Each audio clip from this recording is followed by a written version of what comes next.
Right now, delighted to welcome my next guest, Housing Secretary Robert Jenrick. Good morning to you. Hi, good morning, Good Julia. morning. Nice to have you on again. Appreciate you joining us. Let's have a chat about this good news about a second vaccine. Lots of criticism of the government yesterday about why the government hadn't bought this Moderna vaccine but had bought the Pfizer vaccine. But we have now purchased 5 million doses, not until the spring. So why did we not purchase this particular vaccine? Well, we set up the vaccines task force earlier in the year, and they set out to pre-order as many vaccines as they could from credible projects that were emerging around the world. It seems like they've done a very good job at that. We're actually one of the best placed countries in the world. We have pre-orders with a range of different programs. Some have come to fruition sooner than others, and that was obviously a difficult judgment, difficult to predict earlier on. But as you say, we've got 40 million doses or more of the Pfizer vaccine, 10 million of which will be available before the end of this year. So there will be millions of people being vaccinated, I hope, before Christmas.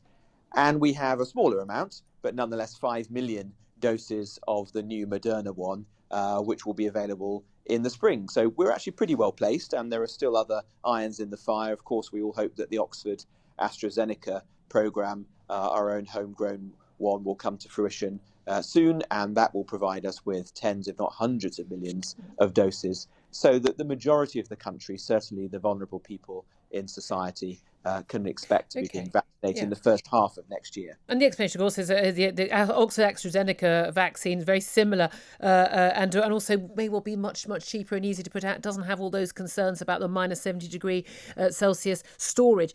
How soon can we get back to ordinary life? You know, able to see our family members, not wearing masks, able to go to the pub, not worry about killing someone when you have a Christmas lunch with them on the 25th of December. How soon can we get back to ordinary life once we get to the end of this current lockdown on December the 2nd and once these vaccines are rolled out?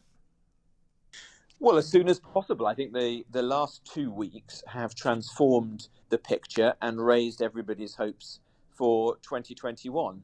If we can vaccinate the most vulnerable people in society in the first half of next year, and we've already begun to set out how we will do that in a fair and sensible way, then we will see a very significant opening up of the economy and society as the year progresses. We're clearly going to be living with the virus in one form or another for most of next year, and there will be scarring effects, some sadly very significant.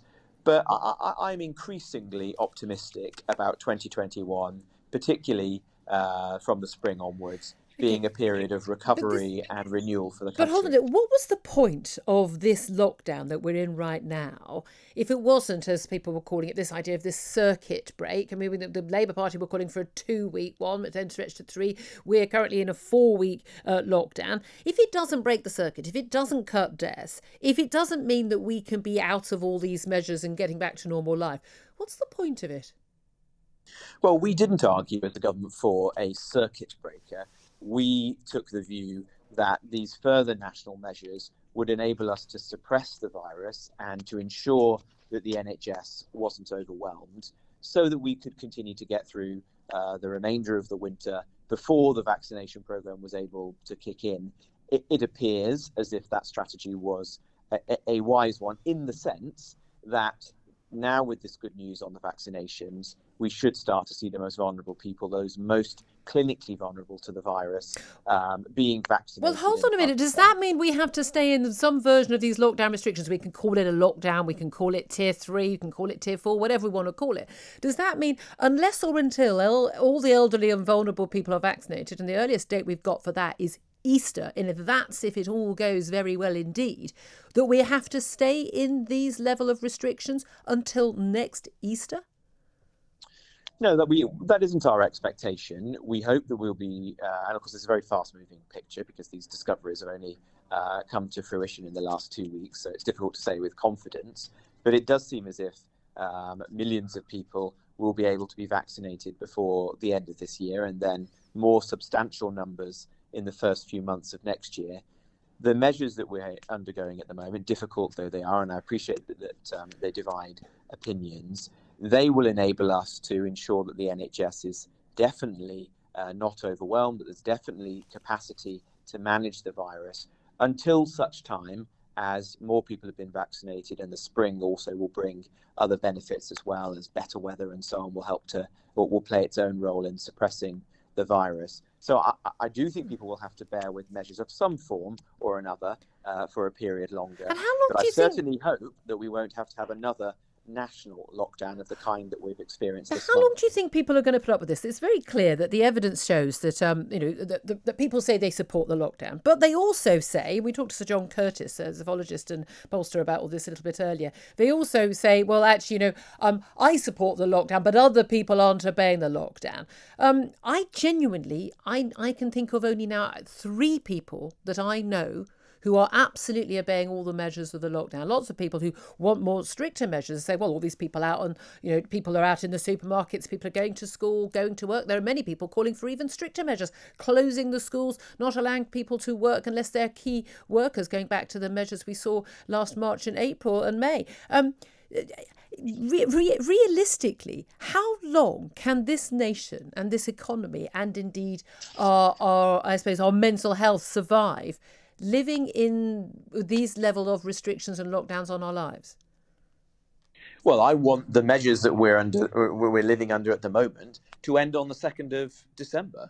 As a matter of law, they will do, unless Parliament chose to extend them. But it's our hope and expectation that won't be the case, and that people living in England will see a significant easing after that. We will exit into the tiers, and there's some further work going on at the moment within government to design the tiers, and we'll be saying more about that at the end of the month. But we want to see real easing up so that people can go about their daily lives in a much more normal way in December. That's absolutely right. We shall keep our fingers crossed. Let's talk about what the social housing white paper that comes under your remit as Housing Secretary. You're looking at major reforms to support housing tenants in England and ensure landlords raise their standards. Now, this is the stuff that actually affects real people's daily lives in their homes, especially when they're stuck in them a lot more these days.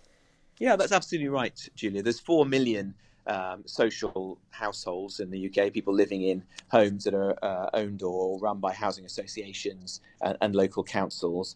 And we've, I think, increasingly come to see that the level of regulation for them is quite poor.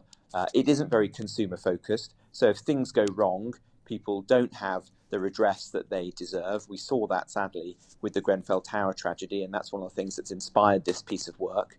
So we're going to be beefing that up, giving people much better rights, the ability to raise concerns and get redress when they need it, so that those homes are safe, they're secure, they have good access to green space for their families. And as I say, when things go wrong, critically, they're able to make complaints, find out information in a transparent way, and get answers and redress quickly. Okay, and just finally, do you agree with the Prime Minister, as he said to a bunch of Northern MPs in a Zoom call yesterday from his flat in Downing Street, that the devolution in this country has been a disaster?